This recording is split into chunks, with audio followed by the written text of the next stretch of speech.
amigos de Purgante, mi nombre es Ángel Armando Castellanos y qué honor poder compartir con uno de los escritores mexicanos más importantes de los últimos 30, 40 años, Juan Villoro. Juan, vamos a arrancar con una pregunta que, primero gracias por el tiempo, por las facilidades para poder hacer esta entrevista. Le voy a robar una pregunta a Diego Borinsky, que es un gran periodista argentino. ¿Quién es Juan Villoro? Bueno, antes que nada, Ángel, qué gusto estar aquí en tu espacio, pero qué complicada pregunta haces. Yo creo que es muy difícil que uno se autodefina, ¿no? Siempre piensas que son los demás los que te conocen mejor. Incluso fíjate que en muchas ocasiones cuando la gente te dice, oye, te ves cansado o te ves triste, en ese momento te das cuenta de que estás cansado o estás triste, ¿no? Necesitamos a los otros para definirnos. Y yo creo que toda autodefinición es un poco tramposa. Pero bueno, pues para no evadir la pregunta, lo que te podría yo decir es que, pues, soy alguien que se dedica a la literatura de manera apasionada desde los 15 años, lo cual quiere decir que llevo medio siglo en esta terquedad de escribir.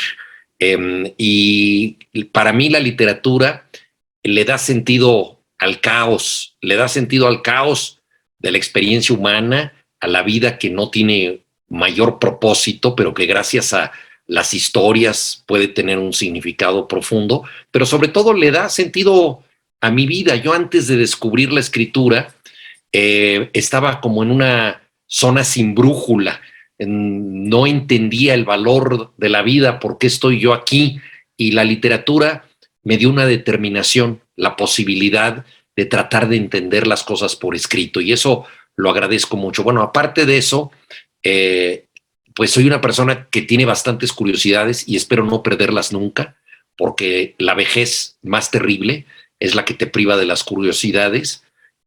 Pues tengo bastantes pasiones: el fútbol, la música, los viajes, la comida y sobre todo compartir con los amigos y con la gente querida. Pues más o menos ahí lo dejaría, Ángel.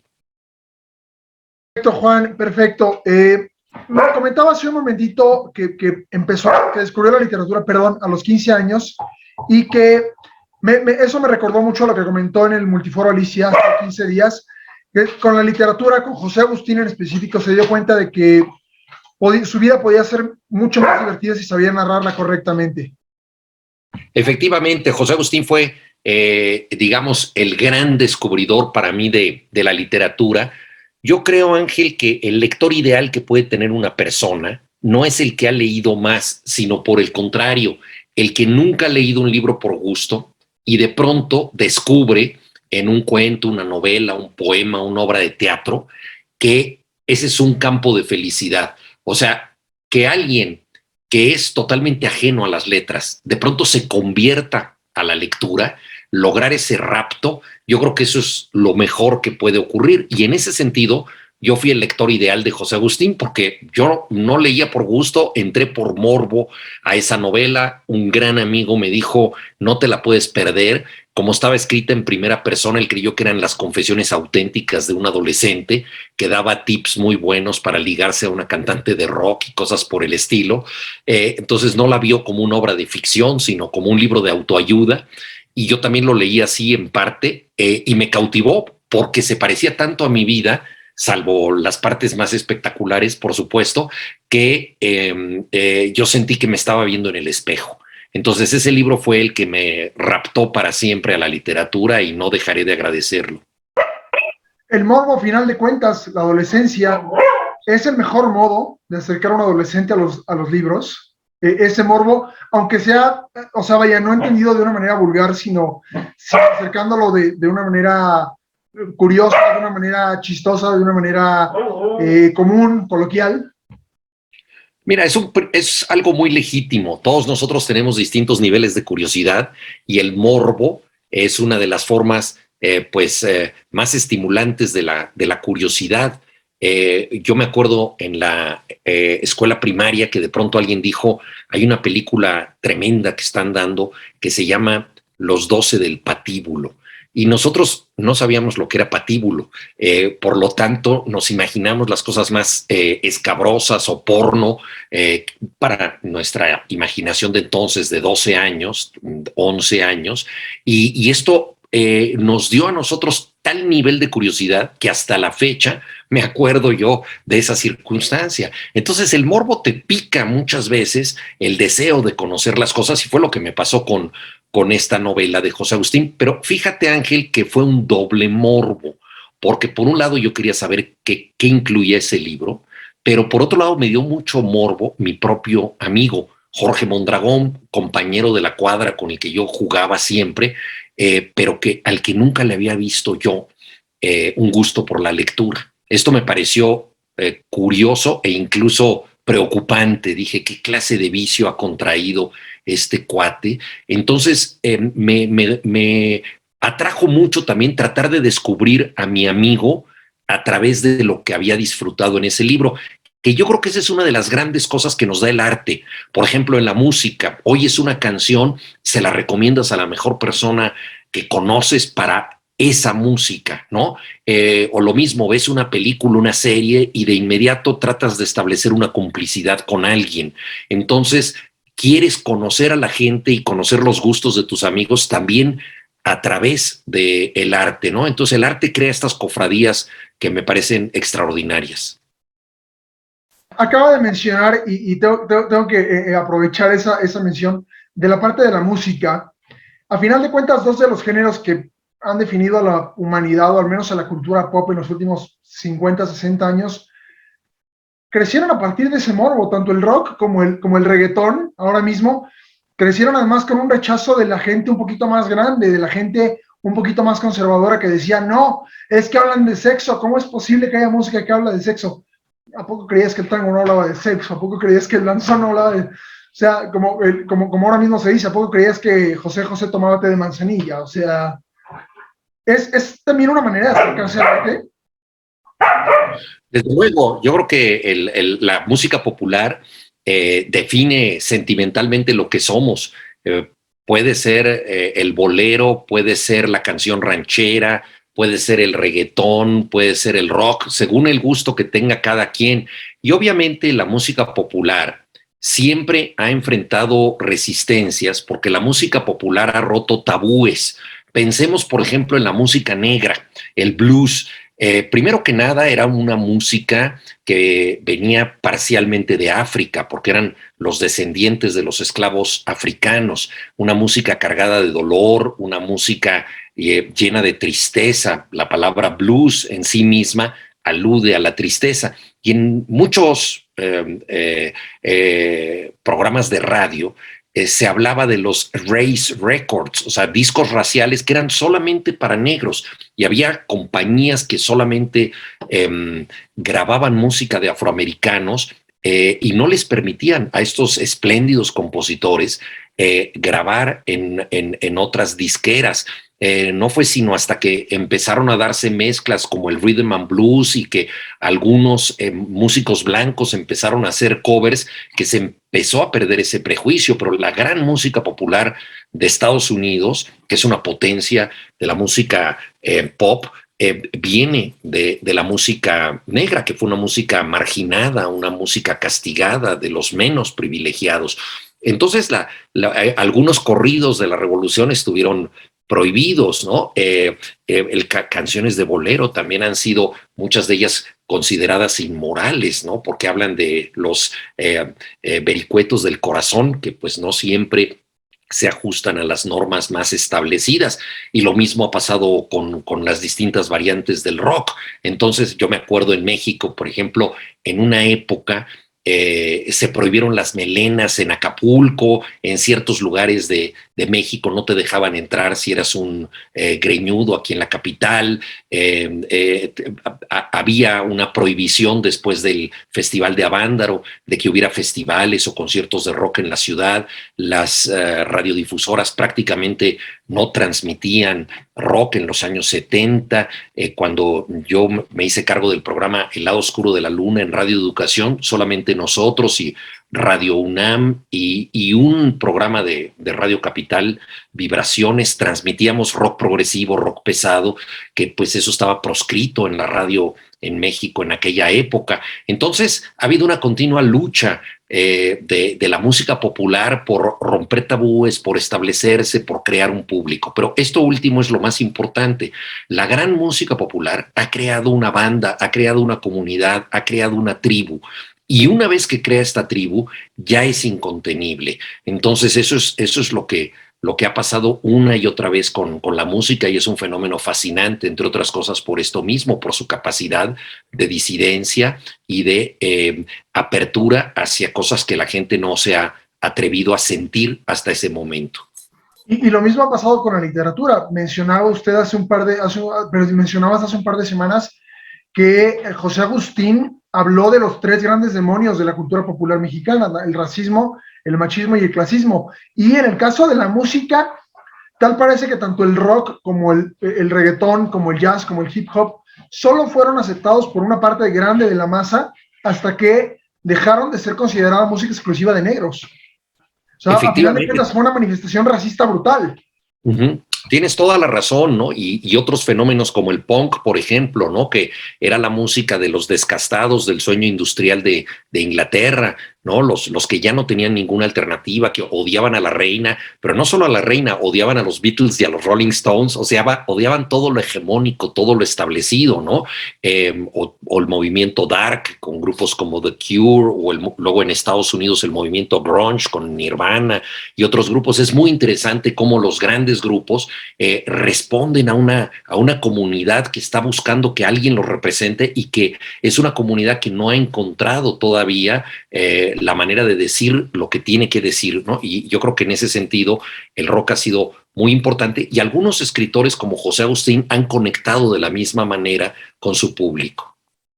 Voy a dar permiso de tomarte otra frase que quedó inmortalizada en alguna camiseta por ahí, que habla de que la literatura, omito el nombre del equipo de fútbol, lo mencionamos en un momentito más, es para minorías ilustradas. Es necesario empezar a ponerle este picantito a la literatura para que se popularice y no solamente quede en minorías ilustradas.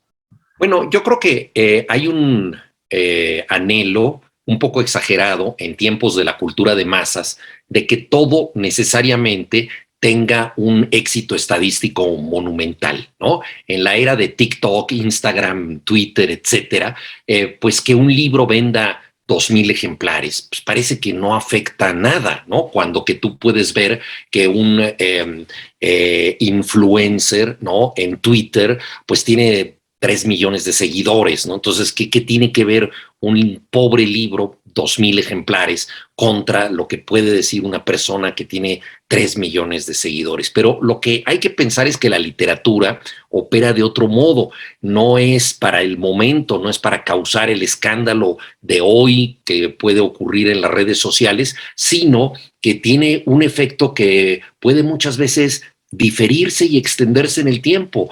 Se venden 2,000 ejemplares, de acuerdo, pero se siguen vendiendo, y a través de los años eso resiste. Entonces hoy en día pues hay mucha gente que no lee a Dante, pero hay otros que lo siguen leyendo, y es admirable considerar que lo hacen las personas, obviamente a través de muchas generaciones, desde hace 700 años. Entonces ese es el milagro de la literatura.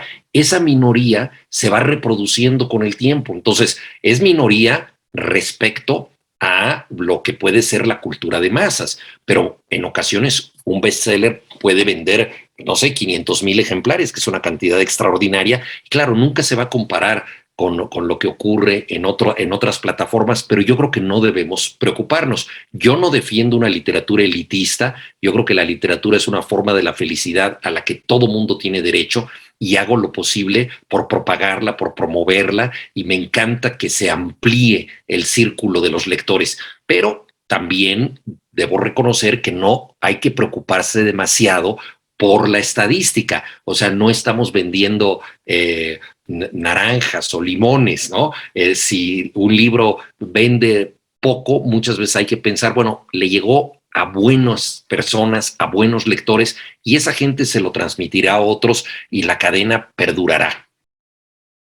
Al final de cuentas, hasta por una cuestión de materiales, va a durar mucho más un libro que un CD o un vinilo, o un cassette o un Spotify. Ah, esa es una opinión que me parece central, la que acabas de decir, Ángel, porque fíjate que yo una vez escribí un texto como en una especie de juego de ciencia ficción. ¿Qué pasaría si nosotros viviéramos en una sociedad en donde solamente hubiera pantallas, no existieran los libros en papel, una sociedad totalmente digital, ¿no? Que dependiera del cuarzo y del litio y todos estos elementos que nos crean las pantallas? Pues bien, de pronto en ese mundo se inventa por primera vez un libro en papel.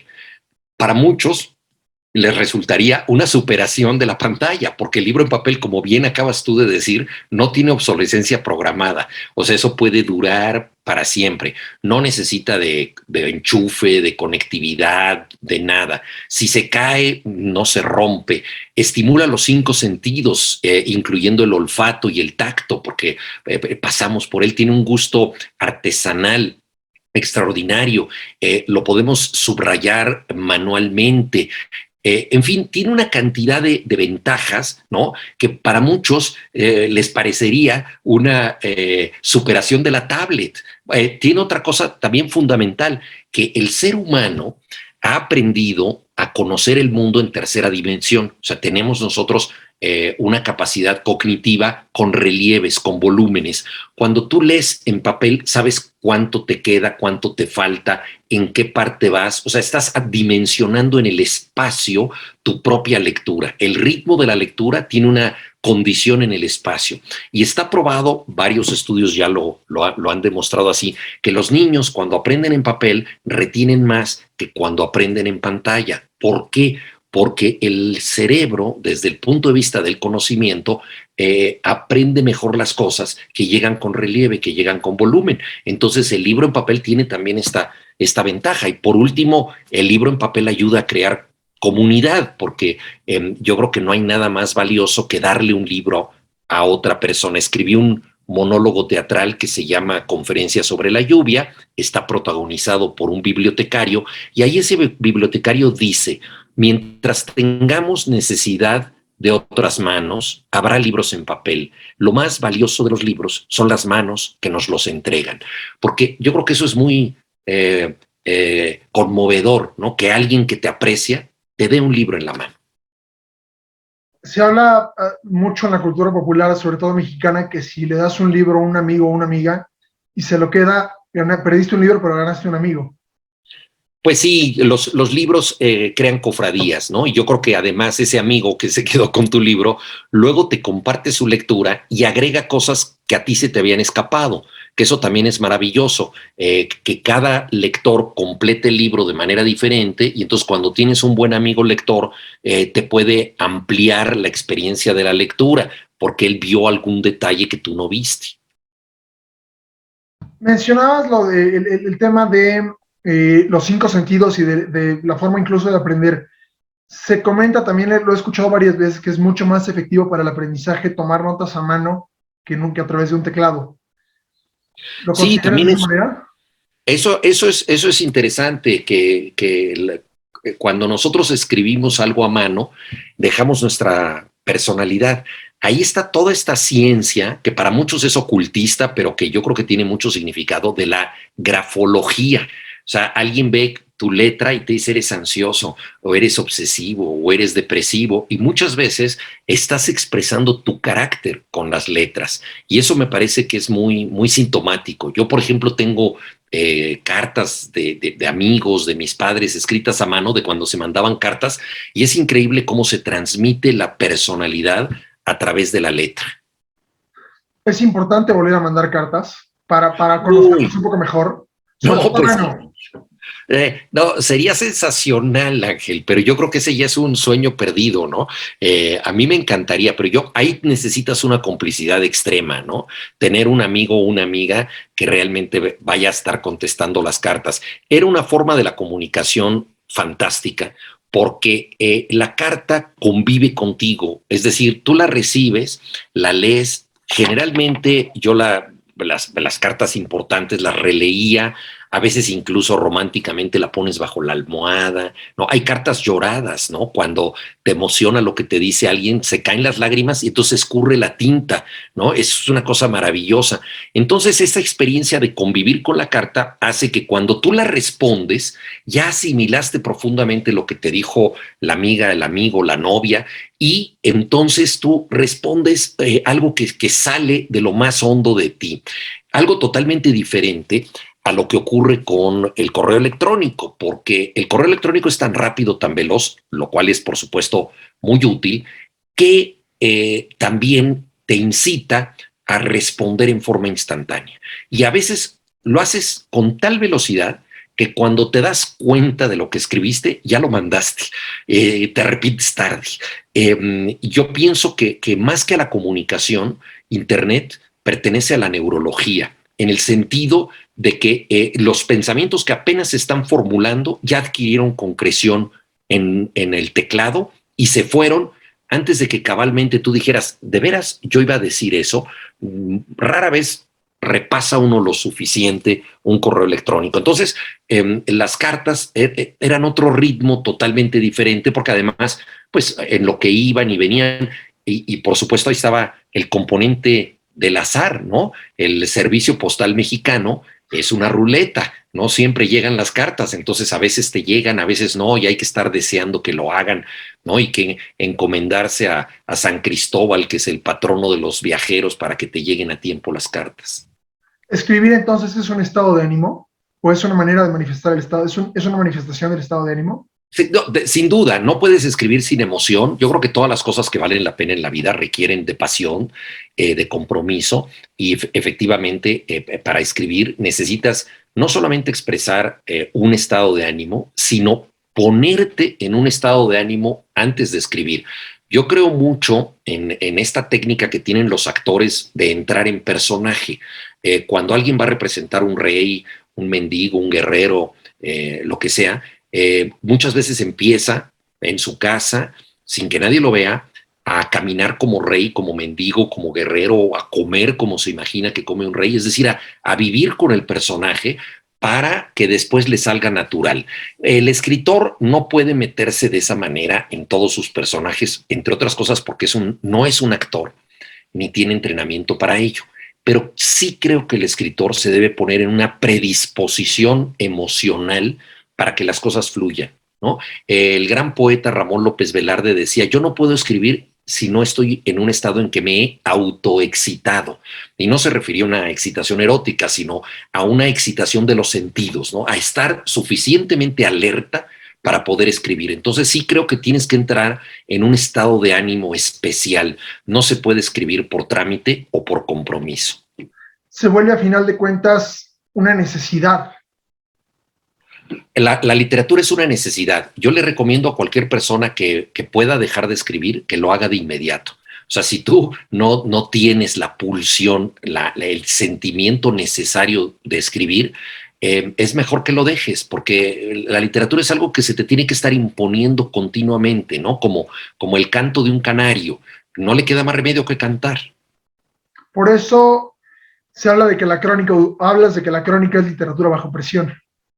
Bueno, en el caso de la crónica se agudizan algunos aspectos, ¿no? El hecho de que tú tienes una fecha de entrega determinada, una extensión que te brindan.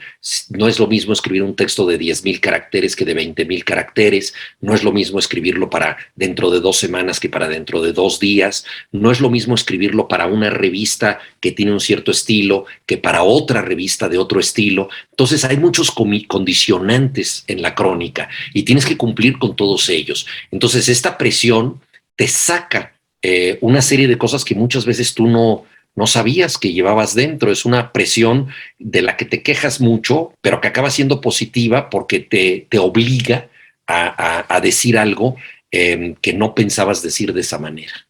¿Cómo fue la primera vez que tuviste que contar o que medir de alguna manera los caracteres que estabas escribiendo para una crónica? Bueno, cuando yo empecé a escribir no existía la medición en caracteres, se medía en cuartillas básicamente, ¿no? Y yo empecé escribiendo en los periódicos En el 1+1 era donde escribía yo con mayor frecuencia en los años 70, y entonces teníamos una extensión determinada, digamos 2 cuartillas, ¿no? Y ahí pues me tuve que someter a esa esclavitud, que por un lado es una tiranía que, como decía yo, te resulta pesada porque todo obstáculo es molesto, pero acaba siendo provechosa porque en muchas ocasiones yo escribía un texto de 4 cuartillas y tenía que entregar 2. Me daba rabia y tenía que reducirlo a la mitad, pero una vez que lo lograba, me daba cuenta de que había quedado mejor. Es decir, que la obligación de contenerme me sacaba una capacidad de síntesis y quitaba la paja. Y esa es una gran escuela. Creo que el periodismo ayuda mucho a la economía de las palabras, a que no sobre nada y que todo lo que es verboso o de trámite o innecesario quede fuera. ¿Te hizo mejor escritor? Mira, yo espero que sí. Es una escuela muy exigente. Entonces, si puedes, y por otra parte, ¿sabes qué? Que es una prueba de humildad, porque muchas veces yo he visto en talleres literarios, cuando me ha tocado coordinarlos, autores muy jóvenes que de pronto, cuando alguien les sugiere cortar una parte, te dice, me estás censurando, me estás bloqueando. Yo quiero llegar a eso y tú me quieres coartar. Y no se dan cuenta de que el texto mejora con estas supresiones, que el texto realmente vale más la pena si se le quitan algunas cosas. Entonces no es para perjudicar al autor, sino para mejorar el texto. Entonces en el periodismo aprendes esto todo el tiempo, porque no hay manera de que escapes a la tiranía de la página. Tienes ese espacio y tienes que cumplir con él en el tiempo asignado. Entonces es una escuela, yo creo que muy productiva. ¿Por qué más obliga el periodismo a pegarse a una realidad? La literatura, el 90% de lo que se tendrá que decir no tiene tanto que ver. No, y hablas de realidad y ahí esto nos lleva a un tema ético que a mí me parece fascinante. Fíjate que un novelista puede ser pésima persona y ser un gran novelista. Es decir, puede comportarse de la peor manera en su vida privada y tener un gran talento y expresar su neurosis y su maldad de una manera genial por escrito. Pero un periodista no puede darse este lujo, porque un periodista tiene que ser fiel a la realidad, como tú acabas de decir, y eso significa ser fiel a sus testigos, a la gente que entrevista. Tú te enfrentas muchas veces con una persona que no quiere hablar contigo y tiene todo el derecho de hacerlo, de rehusarse a darte una entrevista. Entonces tienes que causar empatía, tienes que convencerlo de que te brinde información, por lo tanto te tienes que poner más o menos en su piel, cerca de lo que él siente, para que tenga confianza. Entonces, el periodismo, como dice Kapuscinski, uno de los grandes maestros del género, no es un oficio para cínicos. Realmente requiere de este conocimiento de los demás y sobre todo del respeto a los demás. Entonces, el periodismo no solamente te puede hacer mejor escritor, sino mejor persona. Me parece que durante demasiado tiempo no se le dio suficiente importancia a este género. Se consideraba que estaba muy por abajo de la literatura, como si el escritor de ficción fuera un gran arquitecto y el periodista un pobre albañil. Y no es así. Yo creo que el buen periodismo perdura y tenemos grandes ejemplos al respecto. ¿En qué momento crees que cambió esto? ¿Crees que cambió esta percepción? Mira, yo creo que cambió a partir de los años 60, cuando se empezó a valorar mucho la cultura popular. Se valoró el cine, que no se le había dado la misma importancia que tenía antes. Se habló mucho de cine de autor, se valoraron géneros como el rock, etcétera, el cómic, la pintura. Se vinculó con la publicidad y el cómic a través del arte pop, por ejemplo. Entonces, todo el acercamiento a la cultura popular hizo que se reivindicaran muchas formas de expresión, desde el deporte, ¿no? Que empezó a verse no como una droga para el populacho, sino como una celebración de la existencia en la que pueden participar muchas personas, ¿no? Hasta el periodismo. Había habido antes de eso grandísimos periodistas, ¿no? En el siglo XVII, Daniel Defoe escribió su Diario del Año de la Peste, que se mantiene como un clásico tan importante como su novela Robinson Crusoe. A principios de siglo, Martín Luis Guzmán escribió crónicas de la Revolución extraordinarias y hay muchos ejemplos de crónicas anteriores, pero creo que en los años 60 cobró un gran prestigio la cultura popular en general y el periodismo en particular. En México tuvimos ejemplos notables como Elena Poniatowska, Carlos Monsiváis, que contribuyeron a que el periodismo asumiera un rol fundamental, ¿no? Y hoy en día una periodista como Svetlana Alexievich pudo ganar el premio Nobel. Hay que recordar que ella es autora de Las voces de Chernobyl, y cuando Elena Poniatowska obtuvo el premio Cervantes, ella reconoció que fundamentalmente era periodista antes que novelista. Entonces ya hay una dignificación del oficio que me parece muy provechosa. De hecho, en la historia mexicana, en la historia del periodismo mexicano, los primeros periodistas también eran escritores o combinaban las dos cosas.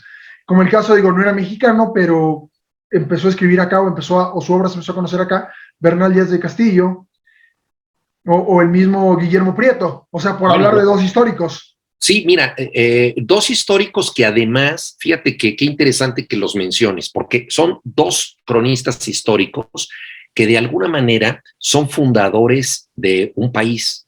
Eso es muy interesante, porque Bernal Díaz del Castillo, al hacer la crónica de la conquista, él crea una narrativa que no necesariamente ocurrió de esa manera, pero a falta de otras crónicas y siendo una obra maravillosa desde el punto de vista literario, se entendió que los españoles habían hecho esta gesta que fue la fundación, digámoslo así, del discurso colonial.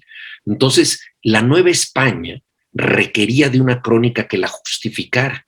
Y él la llama así, la verdadera historia, la verdadera crónica de la conquista de la Nueva España.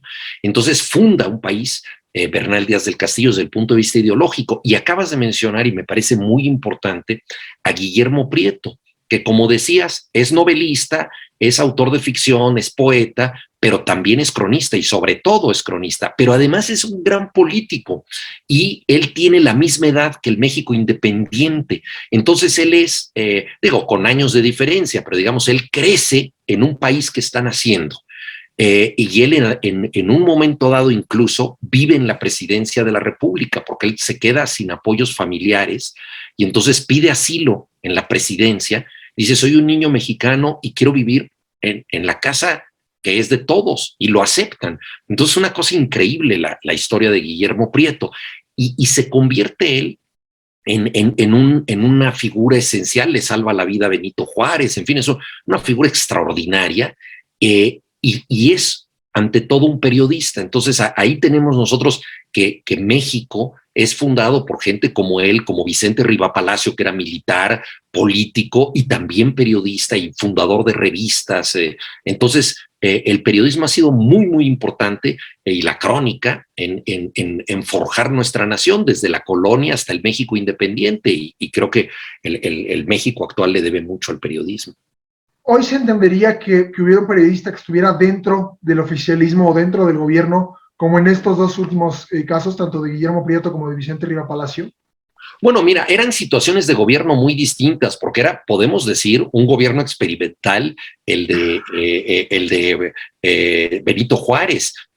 Incluso durante un tiempo la presidencia fue itinerante, ¿no? Se fue en una carreta, en un carruaje por todo México, y le ponían unas cortinas negras para que no se supiera que allí iba el presidente. Y el propio Guillermo Prieto, que acompañó al presidente, cuando le preguntaban, ¿pero quién viaja en ese carruaje? Él decía, una familia enferma. Entonces, la presidencia era una familia enferma, vivió la invasión francesa. Entonces, por eso digo, era un México totalmente convulso que había que crear. O sea, había que hacer patria. Entonces, los liberales, los periodistas liberales, Ignacio Ramírez, Vicente Riva Palacio, Guillermo Prieto, ellos están construyendo un país contra la adversidad. ¿no? En México pierde después la mitad del territorio con Estados Unidos. Entonces se trata pues de construir algo que parece imposible, el México independiente, muy distinto a lo que ha pasado después con ya gobiernos establecidos, gobiernos autoritarios y donde ha habido periodistas que han estado demasiado cerca del poder.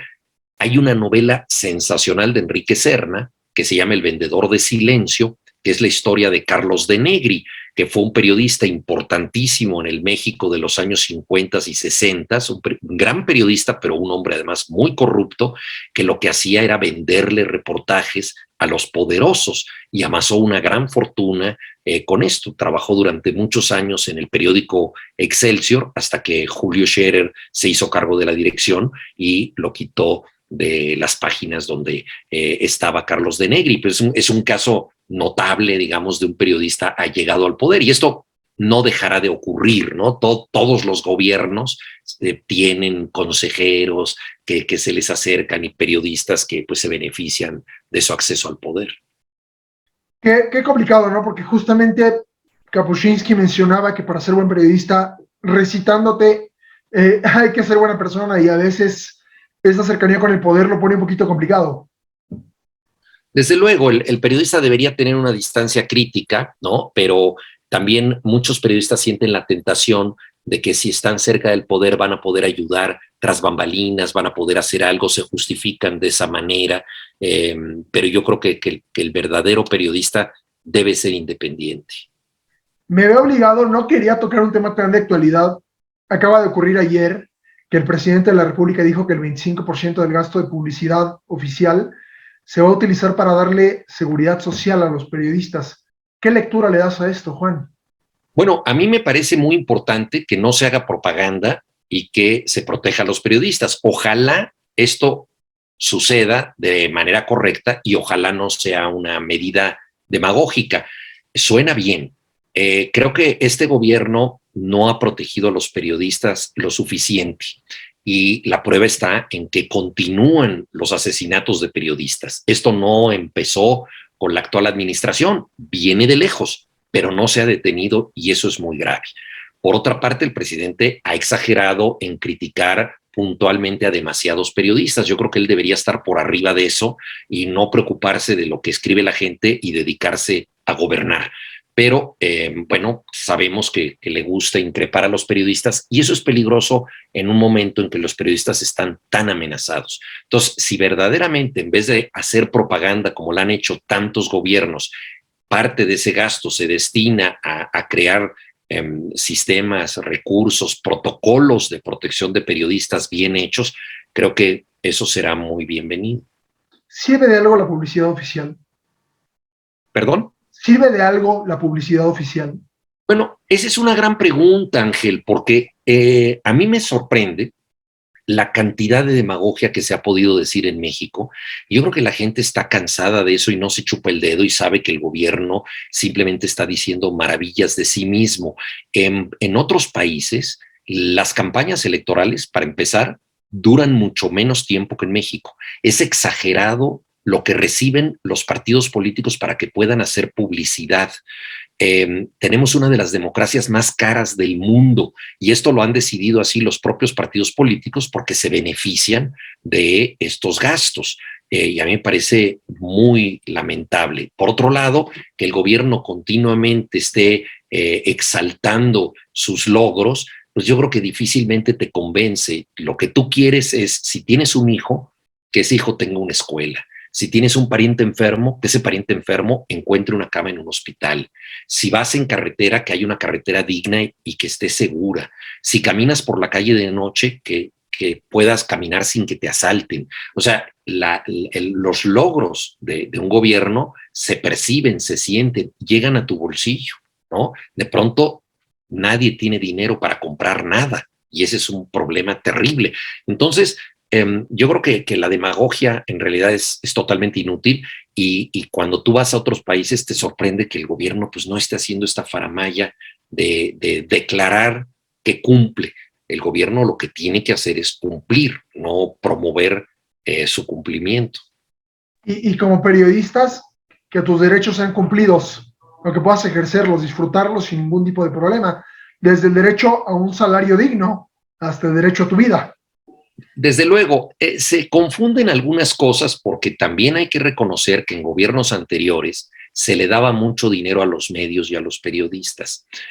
No necesariamente se trataba de un embute, de un cochupo, ¿no?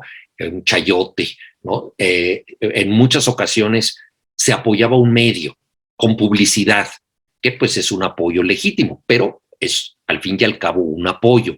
Y eso también condiciona el hecho de que si estás recibiendo millones a lo largo del tiempo de un gobierno, pues inevitablemente vas a rebajar la conciencia crítica que tienes respecto a ese gobierno. Entonces también ha habido un tipo de patrocinio de medios que no tenían lectores y que no tenían otros anunciantes y que tampoco tenían mayor incidencia y que simple y sencillamente respondían a la necesidad del gobierno de que se hiciera eco a las políticas oficiales. Vamos a cambiar radicalmente de tema. Lo estaba yo gambeteando, yo haciendo tiquitaca en medio campo. Hablas de que Dios es redondo en uno de tus libros, en uno de los libros que más gente conoce, porque mucha gente se acercó a ti. ¿Qué clase de Dios permite o qué forma cobra Dios cuando pasa lo que pasó en Querétaro hace algunas semanas? Bueno, mira, eso no tiene que ver con Dios, porque eso tiene que ver con el diablo. No ocurrió por el fútbol, no ocurrió en la cancha como resultado de las acciones de los futbolistas. Ocurrió por la descomposición social que hay en México, por la infiltración de los cárteles en las barras, ¿no? Los guachicoleros en el caso de Gallos Blancos de Querétaro, ¿no? Y el cártel Jalisco Nueva Generación en el caso del Atlas. Están identificadas muchas gentes de esos grupos delictivos que pertenecen a las barras. Y esto ha ocurrido con la complicidad de los directivos. Entonces el problema no está en la cancha, está en los palcos. Por lo tanto, no tiene que ver con Dios, sino que tiene que ver con el diablo, ¿no? Cuando digo los palcos, obviamente me refiero pues a quienes administran el fútbol y más se benefician de él, que son los directivos. Qué buena metáfora, Juan, qué buena metáfora. ¿Cómo se puede escribir o cómo se puede contar una historia tan de terror como esa de Querétaro? Es algo terrible porque cuando nosotros vimos a la gente pateada, muchas veces inconsciente, a la que le quitaban la camisa como si la desollaran viva, como si quisieran, además de vencerla físicamente, humillarla. Entonces, ¿qué clase de degradación humana se necesita para que esto ocurra? Todo con la complicidad de los cuerpos de seguridad que no hicieron absolutamente nada para impedirlo, a pesar de que estaban ahí. Era un grupo de seguridad privada que estuvo al margen de los sucesos y, según algunos informantes, incluso facilitó el acceso de las barras más violentas a distintas partes del estadio. Entonces, todo eso habla de una descomposición social enorme. El fútbol mexicano fue muy tranquilo durante mucho tiempo, llamaba la atención a hinchas de otros países que fuera un espectáculo familiar, y desgraciadamente esto se ha perdido, como se han perdido tantas cosas por el deterioro del tejido social, y yo creo que ahí es donde debemos poner nosotros el acento, ¿no? No en lo que sucede a nivel deportivo, sino en todo esto que tristemente es extradeportivo. En Inglaterra, cuando el fenómeno de los hooligans llegó a su punto más crítico, Margaret Thatcher y la Liga de Fútbol de Inglaterra, el antecedente de la Premier League, empezaron a hacer que fuera más complicado y más caro entrar al fútbol, a los estadios. Y muchos aficionados ingleses ahora mismo hablan de una elitización del fútbol. ¿Corremos ese riesgo en México? Sí, la elitización de todos los espectáculos es enorme. Cuando tú ves lo que cuestan los conciertos de rock, por ejemplo, en México, es verdaderamente asombroso que la gente siga yendo de manera masiva. Y eso pasa también con el fútbol, que se ha vuelto un espectáculo progresivamente caro. En Estados Unidos es prohibitivo ir a un buen lugar en un partido importante de béisbol, no digamos de la Serie Mundial, sino de temporada. Entonces, ese es un peligro de la sociedad capitalista, lo sabemos, todo lo vuelve exclusivo, todo lo gentrifica, como se dice con esa palabra espantosa, pero que tiene un significado bastante claro, y entonces excluye a muchas personas. Yo creo que el problema no se resuelve volviendo más caro el juego, sino excluyendo a la gente que ha cometido delitos. Se sabe muchas veces quiénes son y además lo que ha pasado, y esto está probado, los clubes han fomentado la estructura de las barras, han fomentado que haya grupos que apoyen al equipo porque tienen entonces una clientela que pueden manipular, ¿no? Y esto ha sido creado no solo con la complicidad de los directivos, sino muchas veces con iniciativas de los directivos, y están localizados los distintos grupos. Entonces, yo creo que lo que se necesita es simple y sencillamente desactivar la violencia en los estadios, y esto no se hace con dinero, porque hay zonas de gente rica donde también hay asesinatos. ¿El Fan ID, tan mencionado en las últimas semanas, tiene futuro o va a servir para reducir la violencia o simplemente va a ser un negocio?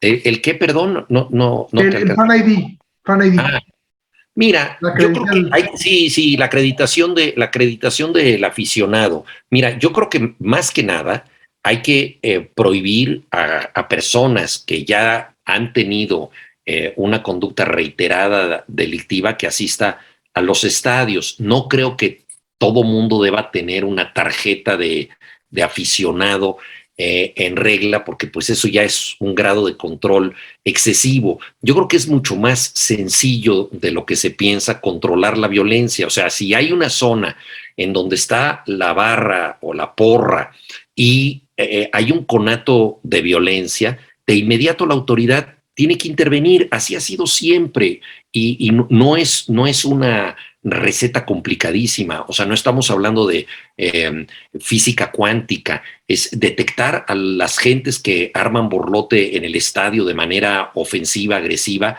Es bastante sencillo, controlarlas también es bastante sencillo. Es algo que simple y sencillamente no se ha querido hacer. Entonces, de ahí a entrar como en una sociedad de control de ciencia ficción, en donde al rato todos tengamos que dar hasta nuestro tipo sanguíneo para poder entrar a un estadio, me parece exagerado. Realmente, Juan, ¿es fácil ser aficionado del Necaxa hoy en día? No, bueno, es un deporte extremo, apoyar al Necaxa, pero bueno, si eres necaxista ya te acostumbras desde bastante pronto a la adversidad, a no ser que te hayas aficionado como muchos niños lo hicieron en los años 90, cuando el equipo era muy triunfador. Pero los que tienen mi misma edad, pues han visto que el equipo desaparece, que luego reaparece con otro nombre, que está en segunda división, que sube a primera, que vuelve a subir a segunda, que se lo llevan a una ciudad lejana como Aguascalientes. Entonces, con todas estas adversidades, pues tú necesitas realmente una gran devoción y necesitas una gran dedicación para seguir siendo necaxista, pero bueno, ya sabemos que en la vida se puede cambiar de todo menos de equipo de fútbol. Un abrazo grande, Eduardo Sacheri, después de esto. Sí. Juan, te agradezco muchísimo, de verdad, por esta conversación. Espero que al Necaxa le vaya mejor, le empiece a ir mejor, y que, por supuesto, la siguiente vez que platiquemos no tengamos un marco tan preocupante como lo que hablábamos hace un momentito. Muchas gracias, querido Ángel, y saludos a tu perrito que anda por ahí. Por ahí andan. Están molestos también porque el Necaxa no anda. Muy bien. Un abrazo grande. Muchísimas gracias, amigos de Purgante, por habernos escuchado, y hasta la próxima. Mi nombre es Ángel Armando Castellanos. Estuvimos hoy con Juan Villoro. Hasta la próxima.